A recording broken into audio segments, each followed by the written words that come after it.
It's like the cue, you knew I was coming. Good afternoon. Later today at 1:35 p.m. Hawaii time, Vice President Mike Pence, at the request of President Trump, will participate in an honorable carry ceremony at Joint Base Pearl Harbor. The leader of North Korea has followed through on his commitment to return the first set of remains of Americans to our homeland. These brave souls deserve nothing but our honor and respect. The families of these soldiers have been waiting for more than 60 years for their loved ones to come home. We hope that as remains are identified, families like those of Commander John C. McKeel can find peace. John was assigned to Navy Squadron 125 and was killed while leading a dive bombing mission into North Korea. John's nephew Doug, who lives in Minnesota, recently wrote the president a letter explaining how his uncle was a special person who grew up in the Great Depression and wanted to serve his country. Another letter from Mary in Pennsylvania tells the president of her uncle, Corporal Andrew Boyer, who has been missing in action in Korea since September of 1951. Mary has a picture of her uncle hanging in her living room as a reminder of his commitment and service to our country. Both of these men and their families represent thousands of proud, patriotic American families. The president is committed to them and will work to bring them the closure they deserve. On another matter, we have seen all of the alarming images of the wildfires causing severe damage out west. The White House and FEMA have been actively monitoring the wildfires to ensure that federal assistance is provided as quickly as possible. On Saturday, the president declared that an emergency exists for the California wildfires. As a result, FEMA has placed resources from 8 different federal departments and agencies to support the efforts of local firefighters and relief organizations. The president will continue to monitor this ongoing emergency and make sure the people of California receive the assistance they need to keep them safe and recover.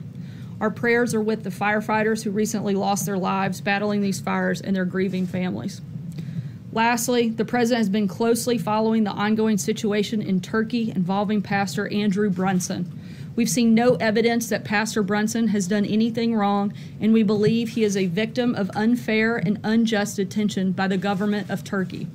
At the president's direction, the Department of Treasury is sanctioning Turkey's Minister of Justice and Minister of Interior, both of whom played leading roles in the arrest and detention of Pastor Brunson. As a result, any property or interest in property of both ministers within U.S. jurisdiction is blocked, and U.S. persons are generally prohibited from engaging in transactions with them. For anything further, I would refer you to the Treasury Department on that front, and with that, I will take your questions. Zeke. Thank you, sir. First, just a quick note on behalf of the press corps. Last month, there were only 3 briefings with you, totaling under an hour. If at some point in the next month or two, obviously there's travel concerns, but if you can, we'd appreciate it if you were able to give us some more time. There are a lot of issues we'd like to cover.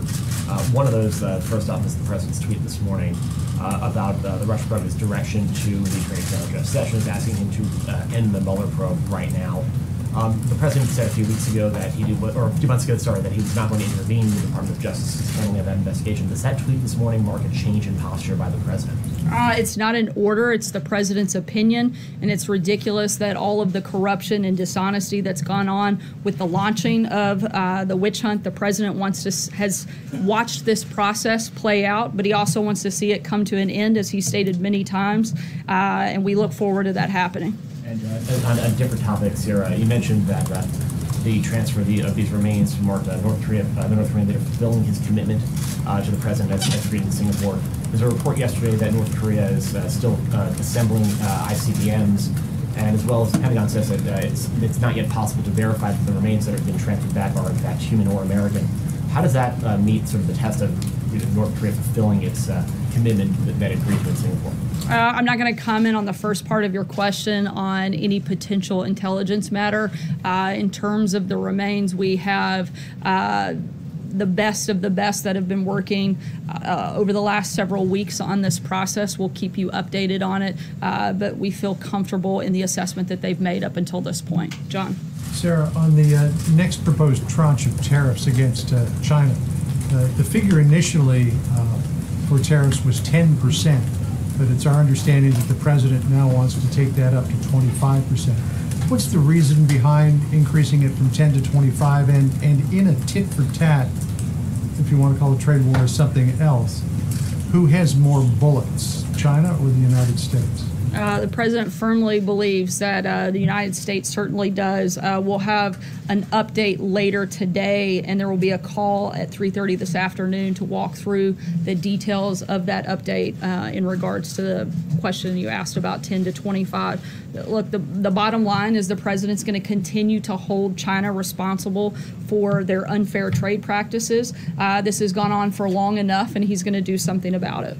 Does the president believe that? Back here, sorry, go ahead, I John. was just going to say, the president has made some headway with the EU in terms of lowering trade barriers, taking steps toward leveling the playing field. Does the president and his team believe that that is possible with China without taking some real punitive measures? Certainly, we'd like to see the playing field level. The president, as both he and I think about 15 members of his administration have said repeatedly, we'd like to see the unfair trade practices stop. But until that happens, the president's going to hold their feet to the fire. He's going to continue to put pressure on China, and he's not going to sit back and allow American industries and American workers to be taken advantage of. Dave. Sarah, churches around the country, synagogues, some evangelical leaders have been up in arms in the last few weeks about last year's tax cut law. They say there's a provision in there that's going to force them to pay a new 21% federal income tax on the benefits that they give to certain employees. Can you assure churches from the podium there that they're not going to have to pay a new tax?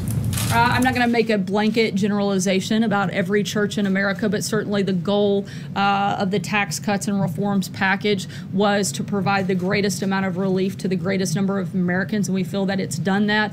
And we feel that the other policies that the president has put forward when it comes to the economy have certainly moved the ball forward, made our economy infinitely stronger than it has been in decades, and I think you can see that by all of the numbers that have come out over the last year and a half. Sarah, these are tax exempt groups. These are traditionally tax exempt groups. What is the president prepared to do to make sure they keep their tax exempt status? Certainly something that we're looking into, but I don't have anything specific for you on that front. Hunter. Thank you, Sarah. Federal law says that, quote, any threatening letter or communication aimed at impeding a criminal investigation constitutes obstruction of justice. Rudy Giuliani issued a statement saying he doesn't think this morning's tweet is obstruction because the president said Sessions should stop the Mueller probe rather than ordering him to halt it. You just echoed that reasoning before.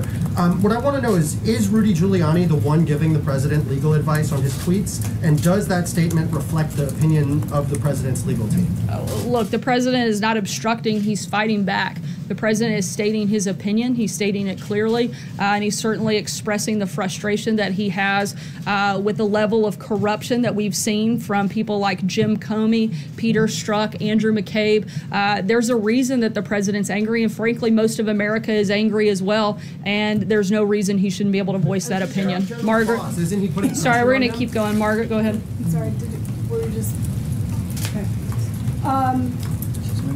Tesla plans to spend $5 billion to build a plant in China. They're saying it's not going to affect Tesla operations in the U.S., but I'm wondering whether the administration has any concerns about Tesla's plans. Certainly, we'd love to see all American companies investing here. I don't have anything specific on Tesla, but we would encourage all companies to build their plants in America, put their investments here, and certainly not engage and help bolster a country like China that has continued to be part of a very unfair process and very unfair trading practices. John? Thanks a lot, Sarah. There was a reaction to the president's tweets today from some of his allies on Capitol Hill. Republican Senator Hatch said, I don't fully get what he's trying to do. And another Republican senator, Senator Thune, said the Mueller investigation needs to move forward. He said they ought to let them complete their work. Do you agree with that sentiment expressed by Senator Thune that this investigation by Mr. Mueller ought to be completed and not be sort of cut off at its knees? We certainly think it should be completed. We'd like it to be completed sooner rather than later. It's gone on for an extensive amount of time. They've still come up with nothing in regards to the president. We'd like to see it come to a close. We've said that a number of times. So sure, we actually agree on that front. Cecilia? If I may. Sorry, I'm just because we're tight on Attorney time because the General president's going to be said speaking. Cecilia, go ahead. The Attorney General recused Sorry, himself John, from just because the we're Mueller tight on time, investigation. I'll try to get to as many people as possible. Cecilia, go ahead. Does the president still believe that millions of people are voting illegally in this country? Is that the basis for this push for requiring voter IDs? Even if there are 10 people that are voting illegally, it shouldn't happen. The president wants to see the integrity of our election systems upheld, and that's the purpose of his comments. He wants to make sure that anybody that's voting is somebody that should be voting, and I think that's something that frankly should be celebrated, not discriminated. When was the last Major? time the president went to a grocery store? I'm not sure. I'm not sure why that matters either. Major, go ahead. Last night that you needed ID to buy groceries. Grocery store. You go to the grocery store, I go to the grocery store. I've never had to show an I've ID been to a buy lot my lately, actually. grocery store. I've never had to show an ID when I go to buy groceries. Certainly, if you go to a grocery store and you buy beer and wine, you're certainly going to show your ID. I don't think that. Who doesn't drink meant? He's not saying every time he went in. He said when you go to the grocery store. I'm pretty sure that everybody in here who's been to a grocery store that's purchased beer or wine has probably had to show their ID. If they didn't, then that's probably a problem with the grocery store. Major, go ahead. Sarah, to follow up on John Decker's question, you want the investigation to end. You want it to end, I presume, also without any obstruction, meaning without any interference. Many have described the president's tweet this morning as blowing off steam. Is that a fair characterization? It's just an opinion he's throwing out there. It has nothing to do with his actual governmental control of or supervision of this investigation. Once again, as I said earlier, the president stating his opinion. It's not an order, but he's been, I think, crystal clear about how he feels about this investigation from the beginning. Sarah. Because you said a moment ago that the investigation itself is corrupt. The Mueller investigation. Then you mentioned Comey and McCabe and Strzok. They're not. Strzok certainly isn't anymore. He was for a time. The entire investigation is based off of a dirty, discredited dossier that was paid for by an opposing campaign and had a lot of corruption within the entity which was overseeing it, which was Peter Strzok, James Comey, Andrew McCabe. We've laid this out a number of times. I don't think that we have to go into it every single time we're in here. If it is corrupt, why doesn't the president just end it or use the powers he has Once to again, end the president's allowed If he this. believes that, why doesn't he follow through on it? Once again, the president has allowed this process to play out, but he thinks it's time for it to come to an end. Sarah, go ahead. Thank you, Sarah. I'm just wondering if you can clarify with this tweet from this morning. Is it the president's desire for first Sessions to unrecuse himself from the probe, and is it also his desire for the special counsel to be fired? I think I've clarified this about 10 times now. It's the president's opinion. I don't have anything further. Steve? Yes, Sarah. Last night at the Tampa rally, the president again pushed for creation of a Space Force as a new military branch. The Defense Department today missed a deadline to submit a report to Congress about how this Space Force is to be structured. And we're told that the White House has now twice rejected drafts because the Defense Department doesn't want a Space Force. It'd rather create a Space Command under the existing military structure. In view of this, how is the president going to force the creation of a Space Force? We're continuing to work with the Department of Defense to figure out and determine the best way forward, something the president feels strongly about, and we're going to work with our team there and figure out the best solution. Yamish? I have a question about the president is meeting with inner city pastors. Today, Secretary Carson has pushed policies that would raise the rent on many poor people. He's also pushed policies that would slow anti-immigration initiatives. What is the president going to say to these inner city pastors whose areas might be hurt by some of these policies? Certainly that's the reason to sit down with these individuals, to hear their feedback, hear their concerns. I know the primary point of discussion for today is to discuss prison reform, but I wouldn't be surprised if they raise those issues, and that's why the president's invited them here so that he can have those ongoing conversations and determine how best to help them in a number of different situations. In inner cities, I'm sorry? Are those policies that are raising rents on poor people and that are slowing anti-segregation initiatives, are they helping inner cities in the president's opinion? I would have to look at the specific policies you're referencing. I'd be happy to do that after the briefing. Julie? Sarah, Members of this administration are currently talking about big cuts to the refugee resettlement program, which is currently capped at 45,000, but I'm told it's under discussion for cuts as low as 25,000 next year. Does the president feel that this country admits too many refugees? What does he think the proper level is, and what would the rationale be for scaling it back? This is part of an ongoing discussion, and no policy decisions have been made, but we'll keep you posted as they are. Jeff? The program is too big? I'm sorry? Does the president think there are too many refugees coming into this country? The president wants to make sure that whoever comes into the country, we know who they are, why they're coming, and that they pose no danger or threat to Americans. That's the #1 priority. We want to make sure that we have the processes in place and the ability to vet any individual that would come into this country. If the Department of Homeland Security and other agencies that they would work in coordination with determine that they don't have the ability to vet a certain number, then certainly the president would have concerns with that. Again, the #1 priority is national security and making sure we have the ability to properly vet and process any individual that comes into this country. Jeff? Sarah, you said the president wants this investigation to be completed, but he has not yet made the decision if he will sit down with Bob Mueller. Isn't he part of dragging this out a bit? And also, when he tells you something personally, do you take it as a directive or do you take it as his opinion? On the first part, I would refer you to the president's outside counsel and specific negotiations with the special counsel. And the second part, I'm sorry. You said that his tweet this morning was his opinion. When he tells you something as a member of his staff, how do you know if it's a directive from the president or if it's simply his opinion? The president makes it pretty clear when I'm having those conversations with him. David, go ahead. It seemed pretty clear. His tweet this morning said that he wanted to, it was time for the investigation to be stopped. Does the president know that Jeff Sessions can't stop the investigation? Has he directed Rod Rosenstein to? The president's very well aware of how the process works. Once again, he's stating his opinion. David, go ahead. What does the president plan to do specifically about 3D plastic guns? And has he spoken to the NRA about this issue? The Department of Justice made a deal without the president's approval on those regards. The president is glad this effort was delayed to give more time to review the issue, and this administration supports the decades-old legislation already on the books that prohibits the ownership of a wholly plastic gun. Steve? In the case of the pastor in Turkey, has the president raised this directly with President Erdogan? Are you talking about the imprisonment of Pastor Brunson? Yes, they've discussed it on several occasions. And Sarah. I mean, is he upset about it, or what? I think you can see in the actions that the president has made today that he's not happy with Turkey's decision not to release Pastor Erdogan. Blake? On the possibility of a shutdown on taxes, does the president support possibly restructuring the way capital gains are taxed, and on the possibility of a shutdown? Is the president talking about potentially endorsing a government shutdown before November's elections, after November's elections, or both? On the first part of your question, this is something that has a lot of support from various people. No administration policy has been determined, but the president's asked the Treasury Department to take a look into it.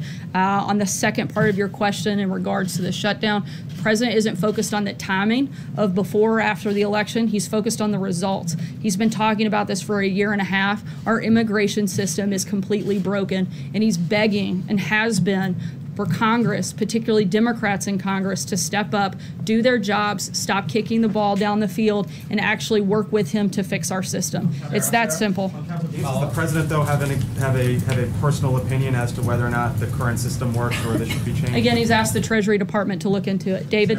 Thank you, Sarah. Two quickies about last night in Tampa. First of all, does the president encourage the support of people who showed up last night in these QAnon and Blacks for Trump fringe groups? And secondly, is the White House willing to say right now, in view of what happened with one of our TV colleagues last night, that it is wrong for his most vocal supporters to be menacing toward journalists doing their jobs in a situation like that or in any situation? On the first part, the president condemns and denounces any group that would incite violence against another individual, and certainly doesn't support groups that would promote that type of behavior. We've been clear about that a number of times since the beginning of the administration. On the second part of your question, the president, as I just said, does not support violence against anyone or anything, and we've been very clear every single time we've been asked about that. When it comes to the media, the president does think that the media holds a responsibility. We fully support a free press, but there also comes a high level of responsibility with that. The media routinely reports on classified information and government secrets that put lives in danger and risk valuable national security tools. This has happened both in our administration and in past administrations. One of the worst cases was the reporting on the U.S. ability to listen to Osama bin Laden's satellite phone in the late 90s. Because of that reporting, he stopped using that phone and the country lost valuable intelligence. Unfortunately, it's now standard to abandon common sense ethical practices. This is a two-way street. We certainly support a free press. We certainly condemn violence against anybody, but we also ask that people act responsibly and report accurately and fairly. Sarah, nobody was being violent last night. They were trying to prevent a broadcaster from getting his broadcast out and yelling that his network sucks. Is that right or wrong? I'm sorry, what was the first part of your question? I said no one was being violent last night in terms of hitting anybody, and no broadcaster was broadcasting state secrets. They were trying to do stand-ups at a public rally, and you had people trying to yell over them, preventing them from doing their jobs, and yelling that their network sucks on live TV. Look, does the White House support that or not? While we certainly support freedom of the press, we also support freedom of speech, and we think that those things go hand in hand. Aisha. You talked a little bit about the tweets earlier, but President Trump also tweeted about Paul Manafort and comparing his treatment to that of Al Capone, and he seemed to say that he felt he was being treated unfairly. I guess, first of all, why does the president feel like Paul Manafort is being treated unfairly? And when he talked about this issue of solitary confinement and the fact that Manafort hasn't been convicted yet, does this administration have larger concerns about solitary confinement being used for people who haven't been convicted outside of Paul Manafort? I'm not aware of a specific policy position that the administration holds on that front. Certainly the president's been clear he thinks Paul Manafort's been treated unfairly. Steve? I'll take it. I haven't gone yet. Thank you. Two questions, please. One India, one Pakistan. Chair, can you confirm if President have accepted the invitation from Prime Minister Narendra Modi to be the special guest on the India's Republic Day of India next year on January 26th? I know that the invitation has been extended, but I don't believe a final decision has been made. I do know that both Secretary Mattis and Secretary Pompeo will be traveling to India. I believe it's next month, and we'll begin the dialogue and the process and potential discussion for a presidential visit later in the year. Peter? Pakistan is concerned. There was a historic election, and Mr. Khan, he ran on a corruption election in Pakistan. He had very little to say good things about India, US and Israel, but still he is the Prime Minister of Pakistan today. How you are going to deal with him? The United States. The US-Pakistan relations. Certainly, the United States and India have a deep and abiding strategic partnership, and we're going to continue to build on that partnership and advance cooperation. And I think you'll see that at the meeting that'll take place with Secretaries Pompeo and Mattis next month. Peter? I'll make them quick. Does the president believe that Paul Manafort is innocent of the charges he faces? I don't believe that that's the president's role to play. He believes he's being treated unfairly. Beyond that, I can't say. Let me ask you then to follow up on the views that the president expressed on Twitter today, saying that Attorney General Jeff Sessions should stop this rigged witch hunt right now. Has the president said that directly to Jeff Sessions at any point? I'm not aware, again, the president stating his opinion. We got time for one last question. Has he said it at any point to Rod Rosenstein? Not that I'm aware of. Last question, Mike. Just to follow on the president that Sessions should end the Mueller probe, but it's also his opinion that the Mueller probe should play itself out.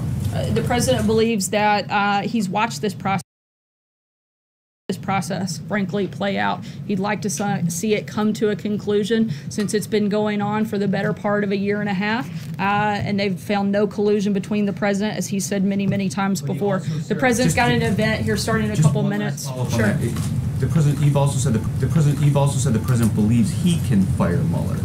So doesn't it look weak on Twitter for him to say Sessions should end this probe when it's Rosenstein that can end the probe, and the president believes he can end the probe? It's not weak for the president of the United States to state his opinion. Thanks so much, guys.